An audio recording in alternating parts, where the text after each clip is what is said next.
This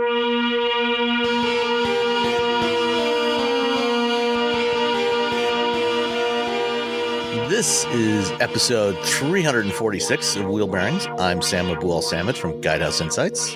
And I am Roberto Baldwin from SAE International. And Nicole is still off cruising rivers in Europe. She's a river pirate. She is. She's over there with her hubby and Perry Stern and his spouse and Jill Simonillo and her spouse. They're all on a boat together, trapped for like a week and a half or something. So she'll be back next week. I'm the captain now. And we took last week off, in case you hadn't noticed, because Robbie was driving back from Salt Lake City, I think? Salt Lake City. Yeah. Everything was pretty. People were really nice. We had a nice time. We had some good shows. Good deal. I'm assuming everyone who listens to this podcast and lives in the Salt Lake City area went and saw my bands. So good job. And for those who didn't, I know your secret shame. All right. So what have you been driving over the last couple of weeks, Mr. Baldwin? So, take a drink of my tea, which I forgot to put Splenda in, so now it's just tea, which is fine. I have been driving two vehicles. One of them is the Range Rover Sport. So I was the 2024 Range Rover Sport Dynamic SE. So, yeah. It's very How dynamic is it? It's fine. It's a Range Rover. I had the PHEV like a few weeks earlier, so it was like, okay, so this is just the non-PHEV version. I'm going to tell you, just get the PHEV. Just do that. You're going to get all this extra range. I think it's up to like 50 miles. Just get the PHEV. If you're already spending all that money, you might as well just get the nicer one. So, it handles well. If I had taken it off-road, I'm sure it would have been fine. I didn't take it off-road. Like most, I drove it like a real owner. I took it to the store. I took it to the store again. Went to the mall. Went to Tiffany's. Turned around. Left. So it starts at $90,000, which is all right, cool, fine. And then the version I had, $104,000. $655,000, which is a lot of money. It's a lot of money for not having a button for the volume. My big takeaway is that there's no volume knob. There's like one on the steering wheel, but the passenger is just sort of doomed. They're like, hey, can you turn the music down? I'm like, oh, look, and my wife was looking for the button to turn down the music. It's that little itty bitty one over there on the right near you. She's like, oh, okay, you hit it. Tap, tap, tap, tap, tap, tap. It's annoying. That's all I'm going to say. Touch screens are. It's annoying. It's all touchscreen all the time. It's not fun. It's annoying. And if I'm driving a very $100,000 car, I want some buttons. I feel like I've paid for buttons, possibly chrome buttons, or the ceramic ones, those fancy ceramic ones they have. You would think for that kind of money they could afford to put in some at least one knob. At least one knob. Outside of that, again, it's a very comfortable vehicle. This one has a 3.0 turbocharged and supercharged 6-cylinder gas engine. Has 395 horsepower, 406 pounds-feet of torque. It's got an 8-speed automatic transmission. It's got all-wheel drive. It's got all the things. It's very, very comfortable. I'm going to keep telling you this. The chassis is nice. Like everything this vehicle does is to make you feel like you're a fancy lad. And you feel like a fancy lad until you want to turn down the music to talk to your wife. And then you feel like, wait, hold on, hold on. Then you just feel frustrated. Then it's frustrating. Or the person who's sitting in the passenger seat is like, hey, I need to tell you something. Wait, hold on. The music's really loud. I'm going to yell at you and ask you how to turn down the volume. So, yeah, good job. I mean, it's great when you stop, you open the tailgate, it goes down. Tailgate goes down. You can put things in. Lots of room. It's very, did I say it's comfortable? It's very comfortable. CarPlay, Amazon, wireless charging, all the thing. It really has all the fancy bits you expect from a Range Rover, except for a volume control. I'm just gonna keep talking about the volume control, and the climate controls are also, it takes you a little bit, because originally I thought I hit the what the temperature is, and then I have to tap up a little or tap down. Nope, you can just tap and hold and then slide up and down. So that's nice. It would be better if it was a button. A knob or a button or a Yeah, it rocker. would be better, but you can't do that with the volume control. I tried it and I tapped it and I'm like, Can you nope. set the temperature by voice? Oh, I didn't try. And, Okay. yeah, I didn't try to set temperature by voice. I forgot. I just, yeah. It has Amazon Amazon Alexa. Sorry for saying the wake word, everyone. If you're standing next to your Amazon thingy, it has that for integration. So I could have tried doing, setting the volume. But if the volume is really loud, it can't hear you. At some point, there's too much. If you're really rocking, if you're like me, and you're driving around and you're listening to Faith No More too loud, because that's how you're supposed to listen to Faith No More. Is there a too loud for that? I think so. I think there's a point where you're damaging your ears. That's where that you Okay. get up to that, and then you go down like 3 or 4 decibels, and you're like, okay, this is fine, I think. So yeah, it's a great car if you're looking for a British off-roader. I'm sure it's very, I've taken these vehicles on drive programs off-road. They're fine. They don't have any issue. They do a lot of off-roady bits that no one ever does, but you can do it. So, and there was no rule that I couldn't take it off-road, unlike the Velar, which I think is not their, they're like, hey, this is not that car. Whenever they give you that car, this car, they're like, yeah, whatever, man. Yeah, no, it was all very comfortable. Everything is in its right place. It drives well. Chassis control is nice. It's very, it's very smooth. And of course, you can't turn down the radio without a knob. So that was that car. So I think it only gets 21 miles per gallon. So that's get the plug-in hybrid. It's just like, it's a big car. I'm like, all right, fine, but it's still that's. And the way most people are going to drive it, it's going to have plenty of range, to do most of what you need to do on electricity, assuming you plug it in every night. Yeah, and it just feels and really for this vehicle, especially at how hard they work on the chassis in order to make it as smooth and comfortable as possible. Having it drive on electric only mode is outstanding. That's the perfect use for this vehicle 90% of the time. Is just cruising around electric mode, because it just accentuates how hard they've worked on the chassis, and how hard they've worked on the steering, and how hard they've worked on just making you feel like you're in a British museum having a little rest while, I don't know, something British happens in the background. Tea? Sorry, I have a bit of a cough. So yeah, there you go. 2024 Range Rover Sport Dynamic SE. Get the PHEV. I had the PHEV a few weeks ago. Better car, and get volume control. How much electric range does that give you, by the way? That Range Rover PHEV? Yeah. It's like 50 miles.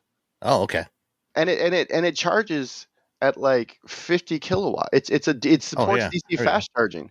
So if you are like if you're that guy who's driving around, it's like, you know what? I don't feel like using gas. You're right. It's rated at 51 miles on electricity. So yeah, I mean, if you're gonna spend $100,000 on this thing, just get the plug-in. Get the plug-in. It's just so much better. And it's DC fast charger, so you can go to any charger. So, I'm working on a video right now for SAE talking about the difference between DC fast charging and PHEVs. And one of the things I have to say in there is, like, most PHEVs only support the level 2 charger, the 1772, not the CCS charger. I think the only one that doesn't, or that supports DC, is the Mitsubishi Outlander. It's the Mitsubishi Outlander. And that's Chatamo. And the the one that's the one that supports DC fast charging, the Range Rover PHEV. Oh, does it? Yeah, you can. Okay. Yeah, it's crazy. You can plug it in anywhere. It's pretty great. It's especially for 50 miles of range. It means you got a pretty large battery. That's outstanding. But also, yeah, you get 50 miles of range Yeah. in the big Range Rover. No, just get that. Get the Range Rover PHEV. So much better. Just so much better, top to bottom. The other car I drove was it wasn't the exact same one that I got when I was doing the Daft Punk stuff.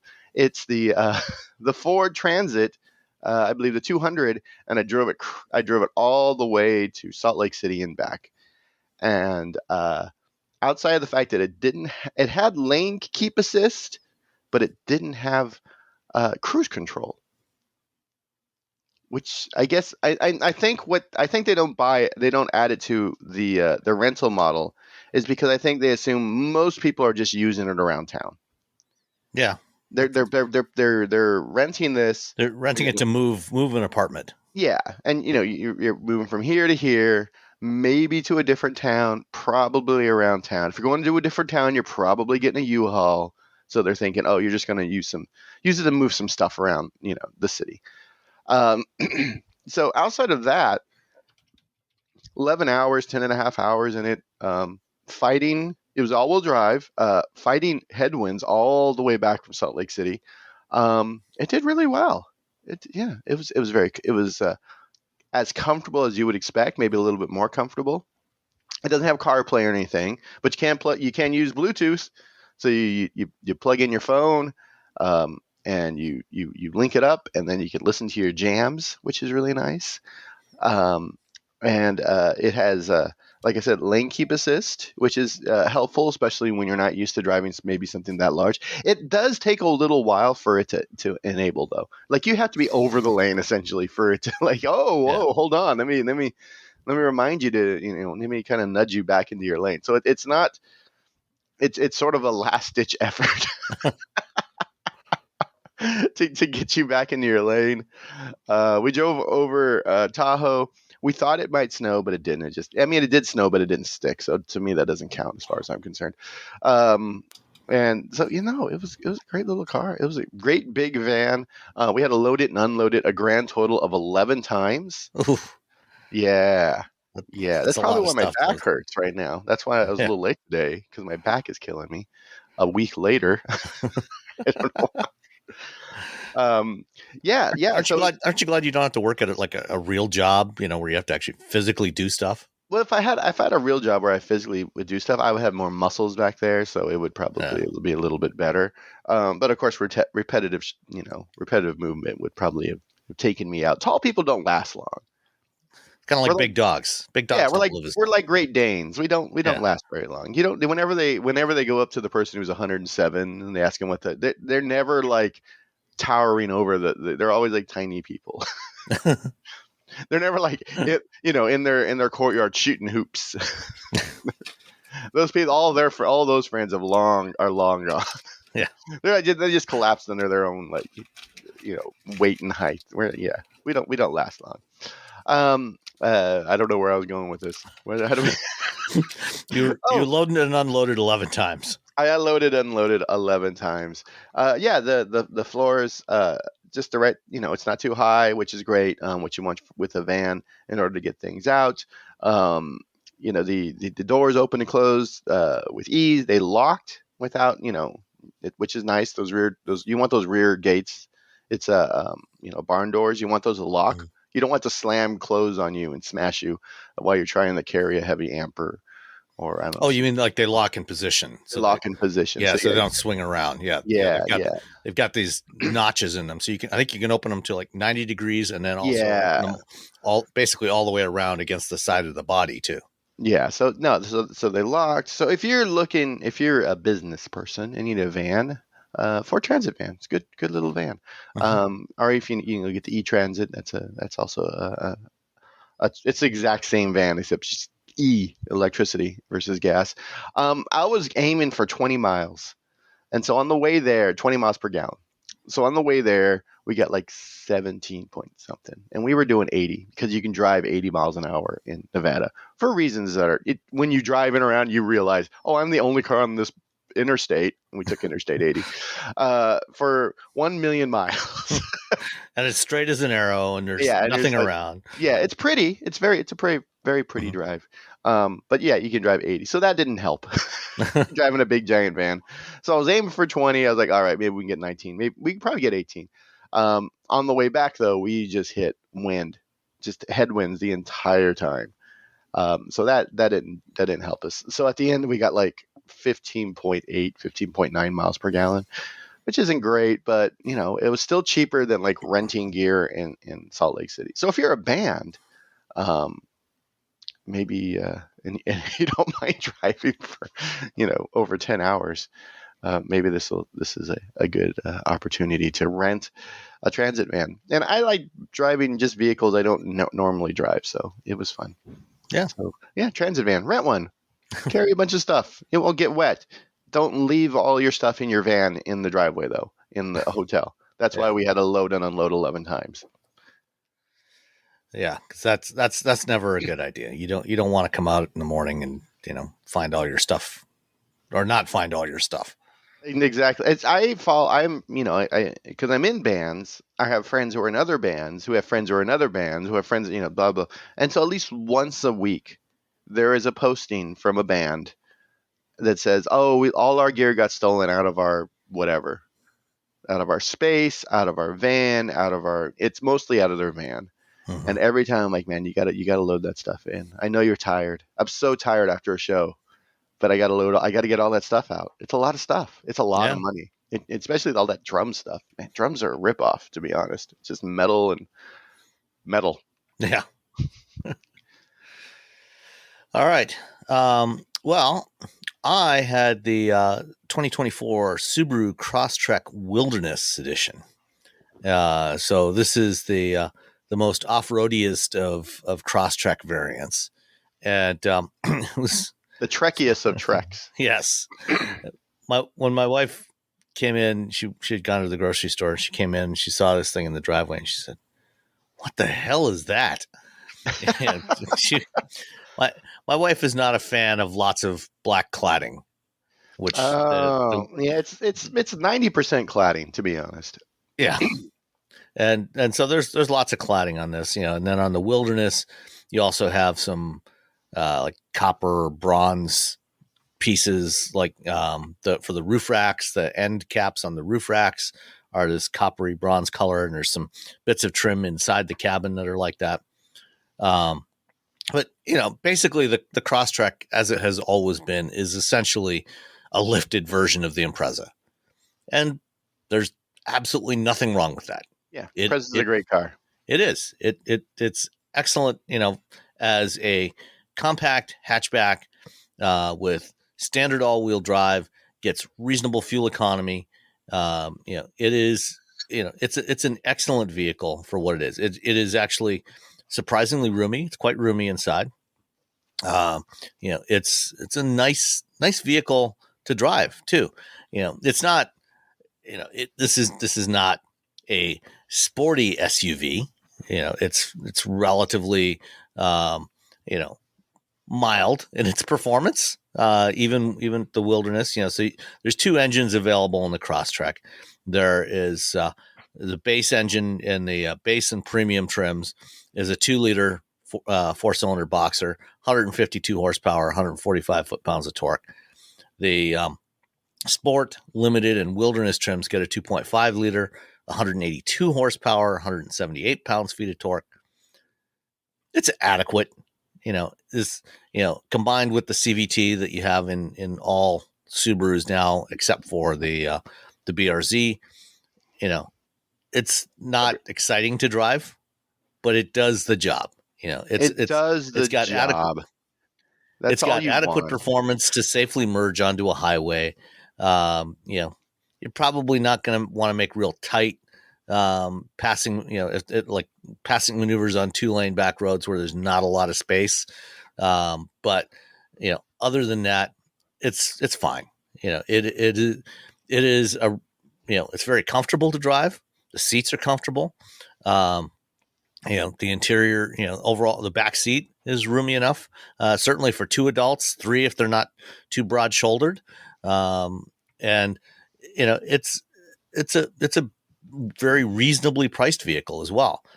So you can get a lot out of this thing.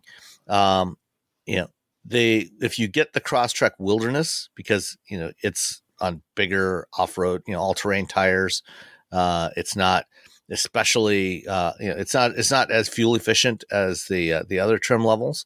I think you can get up to, I think it's rated about 27 for the other trims, but with the roof rack and everything on the Wilderness, I averaged about 24 over my week with it, which is fine. The infotainment system, amazingly enough, has a volume knob and, get this, a tuning knob as well. And there's That's madness. there's physical buttons on Madness. each side of the center touchscreen for adjusting the temperature, so the driver can Madness. adjust their temperature up and down. It's got two buttons there, and there's two more on the other side of the screen for the passenger to do the same thing. What is this insanity? What is Yeah. going on at Subaru? Making an adequate vehicle that's great for off-road, is comfortable to drive, and has buttons. They're crazy. I know Crazy. it's bonkers. Someone should talk to them. I'll get them on the horn. Clearly, they haven't been paying enough attention to the market. To be honest, I'm happy. Yeah. The vents, again, just reach out, grab the little tab on the vents. You can direct the airflow wherever you want it. No searching around in touchscreen menus. It's great. I mean, it's a really nice vehicle to drive. The ride quality is very good, even over a rough pavement. I didn't take it off road, but I drove it on some dirt roads that have seen quite a bit of rain lately, and they're not as they haven't been graded recently. Mhm. So there's that, but the center touchscreen, the infotainment screen, I think it's an 11-inch screen. So it's a good size screen, and the base trim levels actually have two separate screens. They're smaller, like 7-inch screens.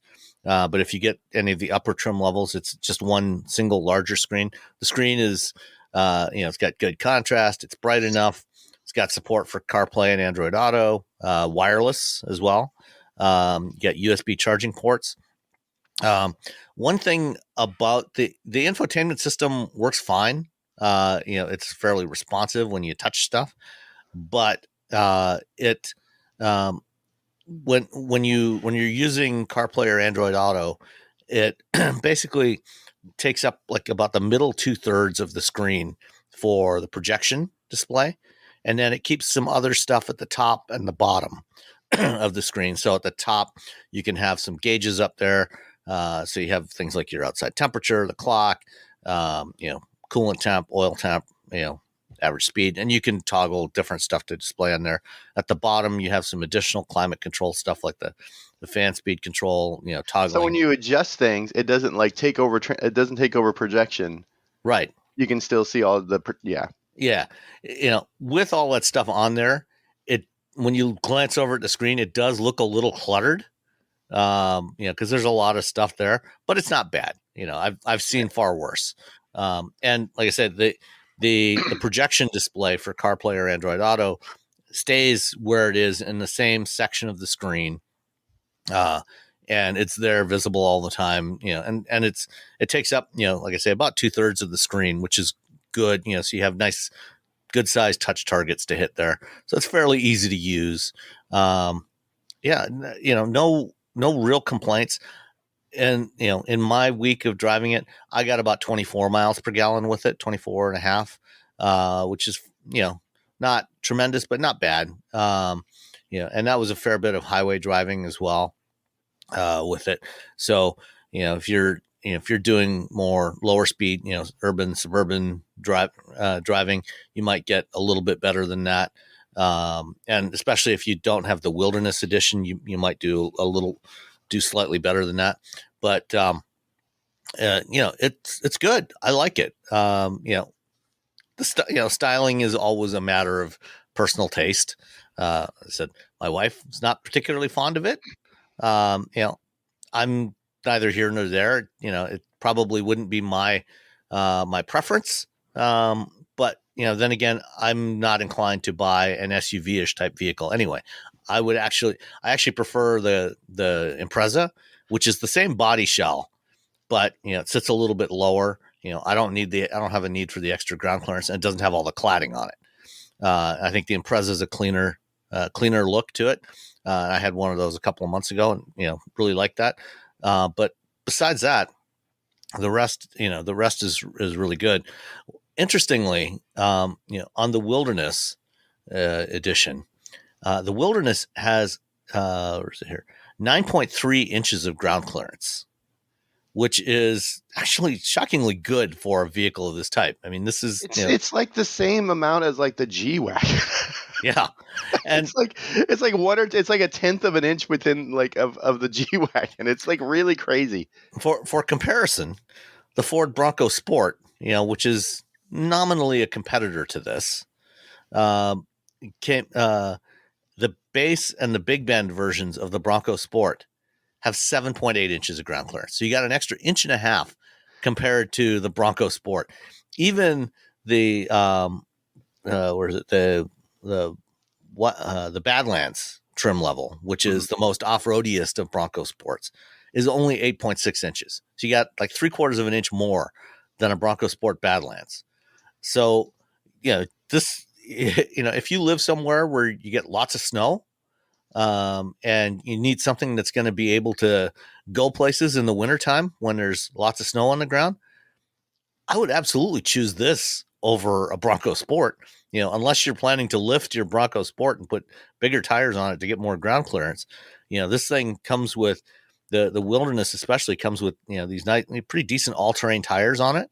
A surprising amount of ground clearance, full-time all-wheel drive. It's got, Subaru's X Trail system in there for and different modes to give you extra traction. This is actually a really awesome choice if you want something that is reasonable sized, can be used for any kind of daily driving without too much hassle, can go most places in the wintertime. It's a great choice for stuff like that. So I think that you should definitely consider it. The one I had came in just over $35,000 all in. So that the Wilderness is kind of pretty much loaded, but you can get CrossTreks starting at about $27,000.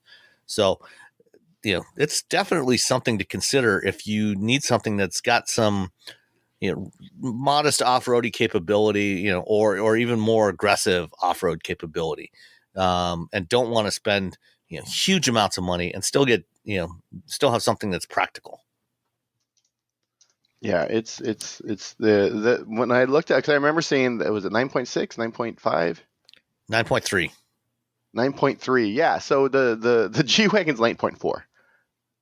So the G-Wagon's like 0.1 inch higher than the I remember just I don't know why I looked it up, but I was like, what's the craziest? Oh, the G-Wagon. And it's it's for the money, for what you're getting. Yeah, and the fact that it has it's also got 3,500 pound towing capability. So if if you've got a small trailer, like if you've got one of those like little mini camper trailers, those things usually weigh less than 2,000 pounds. Like the Happier Camper. Friends of ours have one of those. They love it. You can easily tow one of those, or, if you've got, a couple of jet skis, those would typically be, trailer with a couple of jet skis. That's going to be under 3,500 pounds. So, this is a surprisingly capable little, off-roady car. Yeah, no, you should be definitely worth checking out. Totally. So that's the Subaru CrossTrek Wilderness. Like I said, I would probably go with maybe the Sport or the Limited instead of the Wilderness. But and any one of them are even with the Wilderness at 35,000. And that's the other thing about the Wilderness with the Sport and the Limited you get a 3.7 to 1 final drive ratio. The Wilderness has a 4.11 final drive ratio. That's why the fuel economy is a little bit worse, because it's rated. It's normally rated at 27 miles per gallon combined. Like I said, I got a little over 24, and that's largely due to the tires and that final drive ratio. Yeah, there you go. Yeah, it's a good car. Subaru CrossTrek. Go for it. Get one for your kids. Yeah, or for yourself. Treat yourself. Absolutely. And I think for most people, you're probably likely to find a much higher percentage of CrossTrek owners actually going off road than Range Rover Sport owners. Oh yeah, definitely. More those people who are buying the CrossTrek, like they live somewhere where it's like really snowy. They're like, I just need a car to get me. They don't mind if a branch, occasionally makes a little scratch in the paint. Yeah, I live on a dirt road, or I have to do this, I have to do that. It's gonna snow. I got to drive over things. I got to drive through a creek. I'm just gonna get a Subaru. I'm just gonna get a Subaru. I don't need to show off. I don't need to impress my friends. I don't need to lift it 700 miles into the air. It's fine. I just need to get somewhere, and hey, I want to be able to use the buttons with my gloves. Yeah. I want to be able to, while my hands are cold, I want to be able to still do things. Did you know you can support Wheel Bearings directly? Head to patreon.com/wheelbearingsmedia and you can become a patron today. Your contributions will help fund the platforms and tools we use to bring the podcast to you. And exclusives and improvements are already on the way thanks to your generosity. So if you want to be part of an automotive podcast like no other, head to patreon.com/wheelbearingsmedia. All right, let's move on to some stories of the week. So this was a really big week for the UAW, the United Auto Workers Union, because for the first time, I think for the first time ever, maybe certainly for the first time, like the last time that a plant that is at least partially owned by a foreign automaker was unionized was sometime in the early 1990s. And that would have been what is now Ford's Flat Rock assembly plant, where they build Mustangs. At that time, it was originally a joint venture between Mazda and Ford. That makes sense. And that one's UAW represented.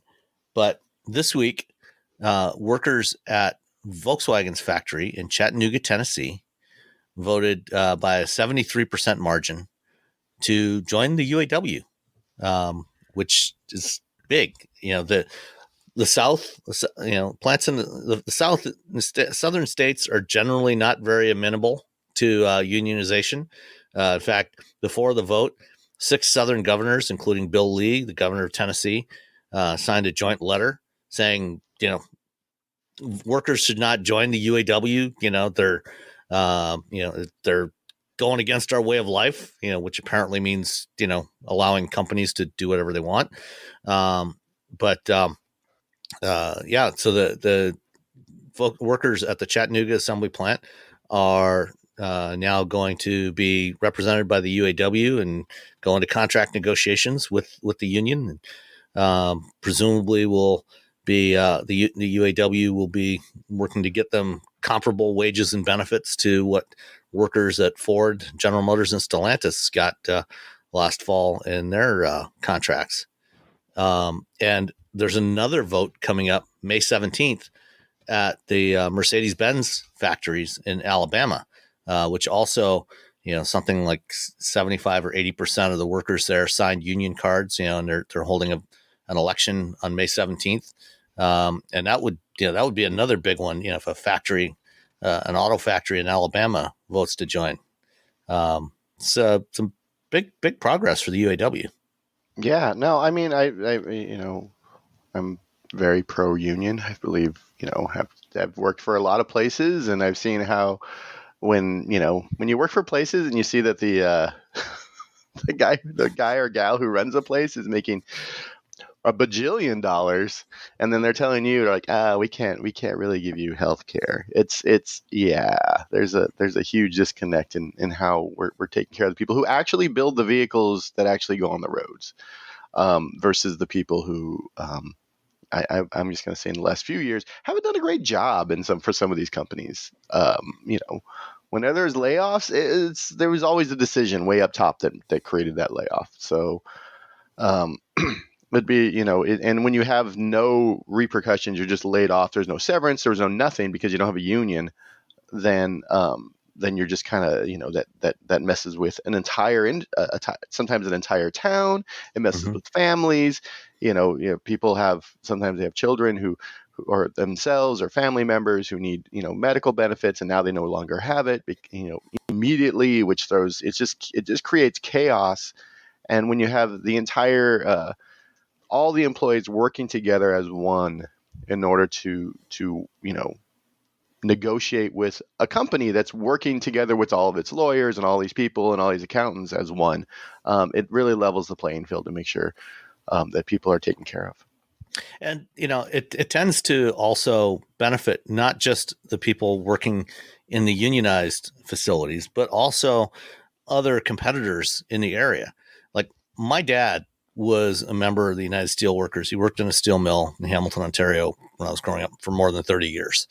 And, over the course of that 30 years, they went on strike several times. There were two main steel companies in Hamilton at the time, Stelco, which was unionized, and DeFasco, which wasn't. And what happened was, every time the steelworkers at Stelco, negotiated a new contract and got increased wages or benefits, the workers at DeFasco got the same thing. And that's fine. Obviously it put, more pain on the steelworkers that had to go on, the steelworkers that went on strike, but, more people benefit. But when there's nobody that's unionized, like is typically the case across most southern states, then, nobody we saw some improvement last fall, after the UAW strikes, that most other automakers did raise wages and benefits for their non-unionized workers, but still not to the same level as what the UAW workers are getting at Ford, GM, and Stellantis. And so now I think we're going to see that raise up even more, with as we start to organize some of these other plants. And like you said, I think benefits like healthcare, that's a big one. I mean, if you don't have healthcare, health insurance, that can quickly bankrupt a family if some catastrophe happens. Yeah. So, and this raises all boats in a community, because if let's say the factory nearby, which is the majority, the largest employer in an area, if everyone's getting more money, guess what? They're spending more money in a community. Yeah. That's good for the tax base. That's good for small businesses that are around. That's good for the restaurants, stores, schools, yeah, everybody. Like everything rises up when everyone makes more money. It rises up when the majority makes more money. It doesn't rise up when the CEO makes more money. Yeah. The only person who's, yacht makers, I guess. CEOs can only spend so much money. Yeah, at some point they just buy insane things that don't like benefit anyone, and occasionally they'll give like, oh, here's $100,000 to a thing, like, oh, that's great. That's like me giving $3 and then they write it off on their taxes. Yeah, it's like me, oh, I gave $3 to a school. They're like, really? That's all you gave? I'm like, well, it's the equivalent of the CEO giving $100,000, and they're like, oh, yeah, see how that works. It's really difficult to sort of explain to someone like how much $1 million is. Because we just throw the number around like it's nothing, but it's a lot of money. It's an incredible amount of money. And $1 billion, oh my gosh, you couldn't even spend that in a lifetime for most people. Yeah. That's more than most people will make in their entire lives. $1 billion. And you have multi-billionaires, and you're just like, what are they doing with their money? Yeah. Oh, a mega yacht. Buying a $500 million yacht. Yeah, or a social network, or an island, or it benefits 4 people who live on an island. Yeah. So yeah, give the workers more money. The workers spend more money. Everyone in the area, benefits from that. My guess is the next target after Mercedes-Benz is going to be Hyundai. Because Hyundai's had a lot of issues over the last couple of years with some labor issues with, especially at some of their suppliers, having underage workers in there, child labor in there. Not good. Yeah. Well, then they have some states that are like, you know what, you can have kids working at coal mines and stuff. And I'm like, what are we doing? Yeah. What are we doing? Well, we don't need children going to work in factories and coal mines. What No, we did need that is their before. It didn't work parents getting paid more for working in those factories and coal mines, so that they can afford to buy the things their family needs, Yeah. so that the kids don't have to go to work. They can go to school and learn. Yeah, give a trade college. I'm a big believer in trade colleges or trade schools. Yeah, a Man, vocational training is amazing. electricians. We need electricians. If your kid is just like, I don't really feel like going to school, electrician. Yeah. That kid is going to make so much more. That kid's going to make double what I make. And I've been doing my job for like 20 years. Yeah. I'm a professional. You know what jobs are never, ever, ever going to get replaced by an AI? Plumbers, electricians, carpenters, bricklayers. AIs can't do that. They can't do that. You need people. You can replace me anytime. You can't replace the electrician. And then with all the, part of SAE's thing is that we have a whole career center. It's sustainablecareers.se.org. Anyway, that's what we have, this thing. But it's we have all this training, or we're working with people for training to be people who fix the EVSEs, the charging stations. Because the more of those, because they're all, they're broken. Someone has to fix them. Yeah. Hey, guess what? You can have a really good job. Yeah. I mean, part of the reason, why we have so many problems with chargers not working is just finding technicians to actually go out and fix them. Hire, getting people with the right skills to go out and do that. So, I mean, there's going to be, with the shift to electrification, there's going to be a shift in the job market. Some jobs that we've traditionally had, assembling engines are going to go away, but we're also creating a lot of other new jobs that we didn't have before. Assembling batteries, working on these. Like, again, just bare bones electrician. I'm telling you, if your kid is 18, they do not want to go to college. They want something that's going to pay them well. Electrician. Yeah. I don't know where you got to send them, out of a community college or a local trade school. Yeah. And there's a lot of community colleges, trade schools, have vocational training programs, skilled trades programs. So it's definitely worth looking into that as an alternative to because it's going to give them a leg up, because then they can go on and get other training, specialized training, whether in manufacturing batteries or working with battery teams, or working on these stations, or just installing the billions of level 2 chargers we're all going to put in our houses, and understanding like what it means. We're like, oh, we're going to do bi-directional charging. All right, so you're going to need to upgrade this, and this in your home. And the person's like, oh, okay, well, how much is it going to be? And you're like, a couple, X thousands of dollars. And I'm like, all right, cool, boom, bunch of money. Electricians. I feel like I should just quit right now. Stop doing the podcast. Just walk off and take an electrician class. I feel like I've been trying to talk myself out of becoming an electrician, instead of like just being a big supporter of people becoming electricians. I'm like, maybe I should just drink my own Kool-Aid. I mean, I've been doing a lot of my own electrical work for decades. Small stuff. Replacing switches, and yesterday I replaced a light socket in my wife's closet. But for when it comes to big stuff like putting in, the charger outlet in my garage last year, or some of the other things, then I call an electrician. If we need a panel upgrade or things like that, I'll call an electrician, because electricity is terrifying. I don't want to take. Yes. I have been on the receiving end of pulling off a spark plug cable with my bare hand while the engine's running. Getting shocked. Oh yeah, I've been shocked. Yeah. I mean, that 100,000 volts. Oh, that's not fun. You're like, I've had that happen. Yeah. Everyone who has a car has had that happen, because we're all trying to find which cylinder is misfiring. It's like, you're like, start pulling them off one by one. It's like, no. Oh God, you're supposed to do that with a pair of leather pliers, not with your bare hands. No, we're idiots. Yeah. So become electricians so that doesn't happen to you as well. Yeah.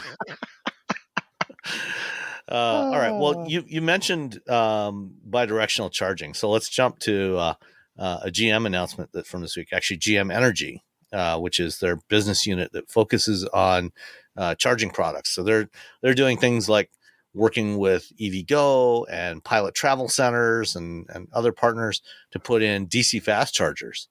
But they also offer home charging solutions. And this week they officially launched sales of their vehicle to home product line. So this is like what Ford did when they launched the Lightning, where they have their intelligent power backup system. Essentially the same thing. So they have a couple of kits that you can buy. There's what GM refers to as the GM Energy V2H enablement kit, which is that's essentially just the integration kit. So that gets you a box that is the inverter and a transfer, and then there's the home hub, which is the controller and the transfer switch. So that this is designed so that when your power goes out from your utility, and if your EV is plugged in and has bidirectional capability, then it can start drawing power from your EV for a while to keep your home powered up. And then there's also what they call a dark start battery. So this, when your grid power goes out, the dark start battery provides power for a short period of time to boot up these other devices and start grabbing all that stuff. GM Energy is charging $5,600 for this kit. By comparison, the Sunrun kit from Ford is about $4,000.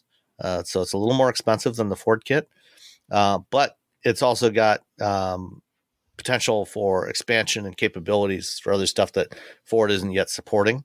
And then in addition to this, you also need to buy the bidirectional wall charger for your vehicle.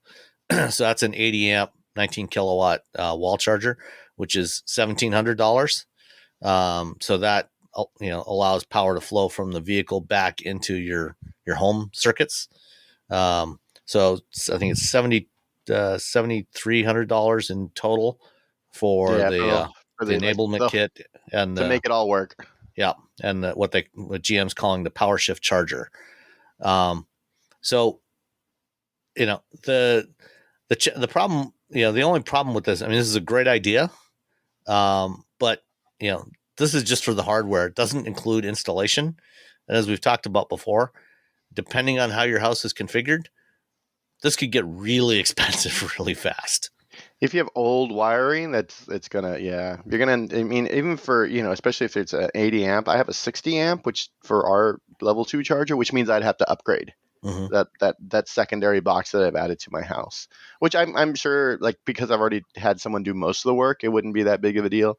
But doing that work was $700 and that included like permitting. So someone had to come out and do permitting for it. So, yeah. And that's in the Bay Area, but I mean, everywhere is going to be different. And but it's funny because I had to get an electrician. Yeah. Well, there was a story last year from Motor Trend. They had a long-term Lightning, and they wanted to install the home backup kit for the Lightning in the house of one of the writers. And when they had somebody come out and do the estimate, you had a house that was built in the 1950s, had a detached garage, and had a 100 amp service panel. And the total cost for the installation would have been something like $18,000 because they would have had to replace the main breaker panel, run a trench for power for the line from the house to the garage, because it had an overhead power line, which under current code would not have been allowed. It's just fire in the sky. Yeah. So, if you have a newer home, it's probably going to cost you maybe somewhere around $3,000 or $4,000 to do the installation. But if you have an older house, this is going to get really expensive really fast.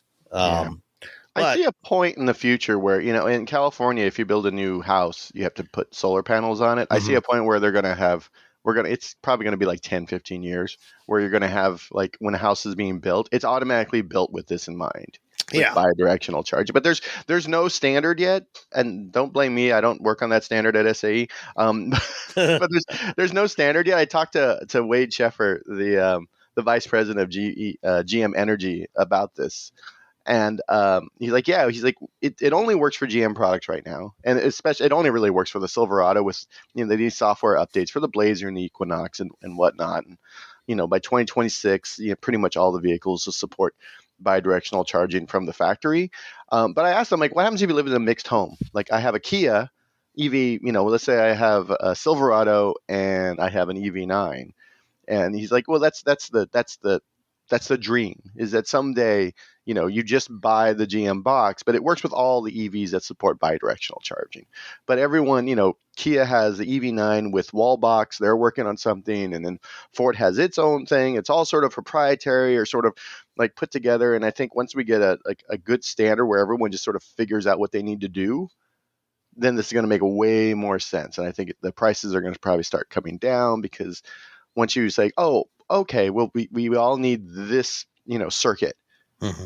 instead of like, and it reduces, for other companies like Honda or Toyota who haven't done this yet, they can say, let's wait and see how it shakes out before we do this. And then once they're like, oh, okay, now we can do it. Now we, and then other,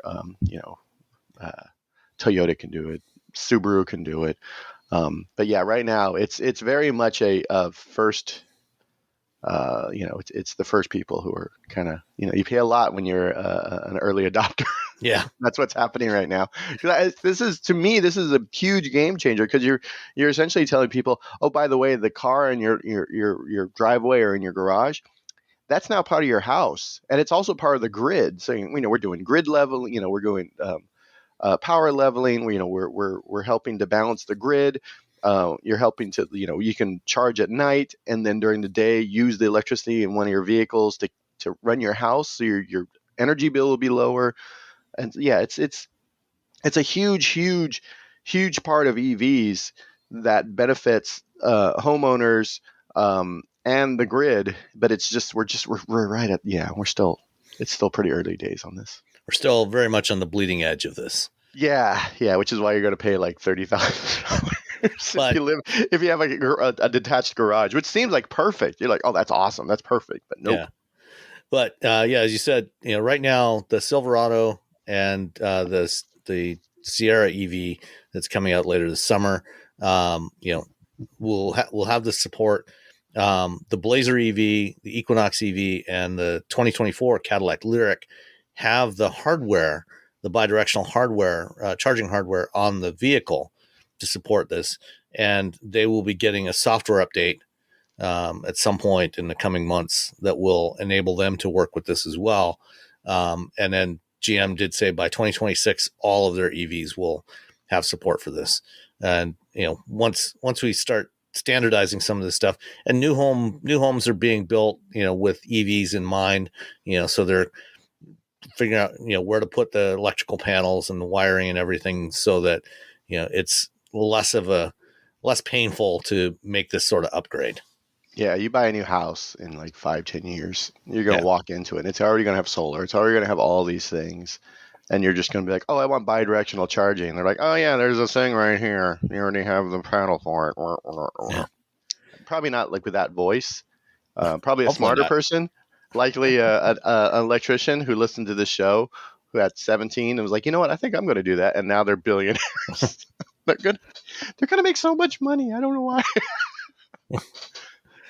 The other thing that GM's also going to be offering is a system with a home storage battery. So if you have solar, you can integrate the battery, and they'll have 10 and 17 kilowatt hour battery options, and you can have up to 2 batteries. So you could potentially get up to 35 kilowatt hours, so that, any excess power from your solar can get stored in that battery, and be used to power your house overnight, or charge your vehicle overnight. So if your vehicle's out and about during the day when you're generating solar power, you can store some of that juice in this battery and use that to charge your vehicle overnight. So those kits are going to start at $12,700, including the battery and the bidirectional charger. Yeah. Again, I'm at some point we're going to have 2 cars, and one of them just going to be at home. Yeah. That's If you live in, and I think every once in a while someone will be like, well, I don't understand what I'm like, you clearly don't live in Northern California or Hawaii or or Mm-hmm. Florida or places where, at certain times of year, guess what? Your power's going out for various reasons. And it would be nice if, like, that power didn't go out. Yeah. Well, PG&E has been doing some testing for a while now with Ford and GM with their electric trucks, testing demand response systems. Like right now, all of these systems that Ford and GM are selling all work locally in your home, and when they detect a power outage, it'll automatically shift shift to taking power from your vehicle battery. But what PG&E is testing, and some other utilities also doing similar tests, is to be able to manage it remotely, so that if you opt in and your vehicle is at home and plugged in during the day, and the utilities hitting their peak power levels where they might have to do rolling blackouts or brownouts, what they can do is reach out to your home and automatically switch your home off the grid and use your EV battery to power your home for an hour, 2-3 hours. And these things, the Lightning battery can power an average American home for about 3 days. Average U.S. household uses about 29 kilowatt hours a day. So, without turning anything off, the Lightning can do about 3 days. The Silverado can do about twice that, can do about 6 days. And if you turn off unessential stuff, you can go up to about 20 days with a Silverado. Yeah. Yeah. You can just like, well, I just need the refrigerator and the router and the TV and Netflix. That's all I need. and maybe a few lights, for the night. Well, I mean, we got candles. Yeah. Why don't you have lights on? Because we really need Netflix more than lights. But if utilities can do that, then they can avoid the blackouts. It doesn't necessarily have to be everybody. It doesn't. I mean, people have their vehicles out and using them during the day during those peak load times. They can.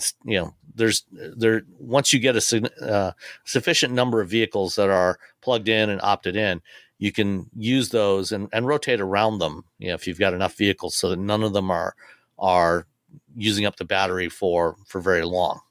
Yeah, no, it's pretty crazy when you think about it. Because I think the argument that I see a lot is like everyone's going to plug their EV in at like 3 o'clock in the afternoon on the worst day ever and bring down the entire grid, which is not how people fuel anything. Yeah. Like people don't not everyone goes and gets gas for their car at the exact same moment. First of all, because you can't, but second, because no one does that. Like you get gas when you can get gas, and EV, like most people, like I'm assuming if you care about money, most people are charging EVs at home in the middle of the night when the grid is just barely being hit. So because it's cheaper. It's cheaper to charge at night. That's when we charge our car. I think maybe once or twice we've charged it. I've forced it to charge during the day, just because we kind of forgot to charge the car for like a week. Because you don't need to charge it every day because we don't drive as much as people think they do. But yeah, no, it's huge. It's a huge thing once because it just benefits so many people, and the fact that we can keep power on for people who can't afford an EV, who can't afford bi-directional charging, who can't, if we can keep the power on for them during like the hottest days of the year, because a lot of people can't afford, the people who can't afford and bi-directional charge, they can be pulled off the grid. No, that's great. Yep. All right. So last week, Toyota had an event in California. They had, unfortunately, none of us were, although I was invited, I had other commitments and couldn't go. And Nicole was cruising around Europe, and I'm not sure what you were doing. I think SAE World Congress. Oh, that was cool. This is actually by the way. That, I don't know. Well, it was so cool. It was a lot cooler than I thought. At any rate, SAE. Yeah. At any rate, Toyota unveiled the 6th generation 4Runner. And so this is, their fourth SUV. I guess not actually fifth SUV based on their TNGA frame platform. Third Toyota branded one. because they already have the Land Cruiser and they got the Sequoia, and now they got the 4Runner. And this is basically, it's a Tacoma with an SUV body on it. So instead of a truck bed on the back, it's the pickup bed on the back. It's got a closed body on the back. What do you think of the new 4Runner? It looks like it has 2 handlebar mustaches. And now that I've said that, you'll never be able to unsee it. I apologize, but it looks like it has 2 handlebar mustaches. It's like, one stacked on top of the other, and it's exactly one what it stacked looks on top of the other. And also you get you can get a snorkel now, which I guess, that's cool, but I don't. Fine. It's very much one of those things that for those people that really want to look like they go off road. Yeah, like I drive through a lot of rivers, and I'm gonna need a snorkel, which is, you have your money, do what you want. No, I like, here's the thing is, like, whenever people are like, what are the cars that you need for the end of the world? I don't know, 4Runner, but it would need to be an electric 4Runner, because at some point, you can't refine gasoline, but you can always get electricity from the sun. That's true. A 4Runner with an electric powertrain is like the perfect end of the world car. Because it's a Toyota, so it's going to run pretty much forever anyway. It's going to run until the marauders come and invade your little part of the world, but it's going to run some more, because they're going to take it and then they're going to use it. No, the 4Runner, it's like we could probably drop a bomb on this 4Runner right here, and yes, the snorkel would pop off, and the but you can just snap it back on because it's just plastic. So and the double handlebar mustache might get a little singed, but you're gonna get back in it, drive away. Yeah, if you've been watching the new Fallout series on Amazon, 200 years from now, this 4Runner will probably still be working. Oh yeah, and, it'll be at the bottom of that pit. The ghoul will be driving around in this thing. Yeah, you don't need a horse. You'll be driving around a 4Runner. Horses, the only self-driving vehicles available. Yeah. So the 4Runner, from the B pillar forward, is basically exactly the same as the Tacoma, the new Tacoma, which is good. And then the back end, the rear quarter glass, now kind of harkening back to the original first couple of generations, it curves up a little, slightly into the roof, so you got a little airier look back there. I think it's a sharp looking SUV. No, I like it. Here's the thing is that the only SUV I've actually thought about owning, said, oh yeah, was a 4Runner. Yeah. There was a point where I could buy my WRX, or my in-laws had a 4Runner that they would one of those oxen red sport 4Runner sports from the early 2000s. Mm-hmm. It's an awesome vehicle.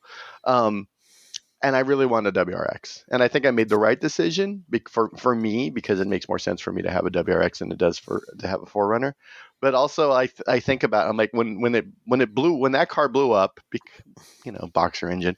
I was like, hey, do your parents still have that 4Runner? My wife's like, no, they sold it. I was like, oh wow. So like the Tacoma, it's got the same powertrain options as the Tacoma, the 2.4 liter turbo, 4-cylinder, 278 horsepower. And you can also get it as a hybrid, with 326 horsepower, 465 foot-pounds of torque. So pretty hefty power output in this thing. They've got the base SR5. There's a TRD Sport, TRD Off-Road, and Limited. And there's also, with the hybrid, you can get the TRD Pro, Platinum, and the new Trail Hunter, just as they've done with the Tacoma and the let's see, did they do is there a Trail Hunter version of the Land Cruiser? I can't remember. I don't Let's just say maybe. Yeah. So the TRD Pro is more the rock crawler, the Trail Hunter is more overlanding. So you got lots of options to choose from with this new one. Goes on sale this fall. 2-wheel drive, 4-wheel drive, part-time 4-wheel drive, or full-time 4-wheel drive. No pricing yet, but probably starting somewhere in the low to mid 40s and running up to 60, 65 for a Trail Hunter version or a Platinum. Yeah. So I like, and this greenish blue color. yeah, The Trail Hunter one they have. And with those wheels. yeah, the bronze colored wheels and some other trim and the greenish blue bodywork. Yeah, I like that combination. There's a reason why people are bonkers for Toyota trucks. Yeah. Like, and the entire state of Hawaii is just one giant Toyota truck. If you ever go to Hawaii, especially if you go to the Big Island or to Kauai, where it's like a lot of off-roading, it's just nothing but Toyota trucks. Tacomas are everywhere. They're everywhere, and if you see a Jeep, it's likely a rental. That's how they do. Yeah, when we were there last year, they revealed the Tacoma. They told us, part of the reason why they did the event there was because the Tacoma has been the number one selling vehicle in the state of Hawaii for like 22, 23 years. Yeah. And when you go out on the road, you literally see them everywhere, and they're filthy. Yeah. Just absolutely filthy because because there's a lot of off-roading in the state of Hawaii. Yeah. Like people live where people live. There are a lot of people at work. They do construction. They do this. They do that. Or they want to go somewhere where the tourists can't go for like a nice picnic. And I accidentally found one of those in a Kia Sorento. And everyone in their Tacomas was looking at me as I was driving by. And who the hell are you? What oh are you my doing God, here? we're gonna have to help this idiot get unstuck, aren't we? It was that sort of like, it wasn't a look of like, oh, they found us. It was more of a, oh, we're gonna have to help these idiots. Fortunately, I was able to leave. I'm like, this is probably not great for this car. Let's turn around and go back.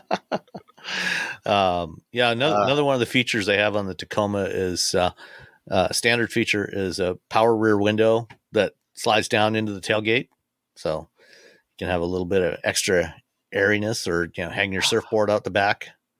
I know Toyota's been really slow, and Mr. Toyota is not a big fan of EVs, but man, as soon as they get some EVs, yeah. I found out my wife likes trucks. Oh yeah. Oh man, we get a nice small SR5 EV, 200 miles of range. Just gonna be so happy. Well, I mean, when they showed off, those 15 electric concepts a couple of years ago, which by the way, all of them were awesome. I mean, come on, guys, you can't show us like the greatest EVs and be like, we don't really like EVs. Well, I mean, one of them was a mid-size pickup that, strangely enough, looked exactly like what the new Tacoma turned out to be. Yes. So clearly, they're thinking about it.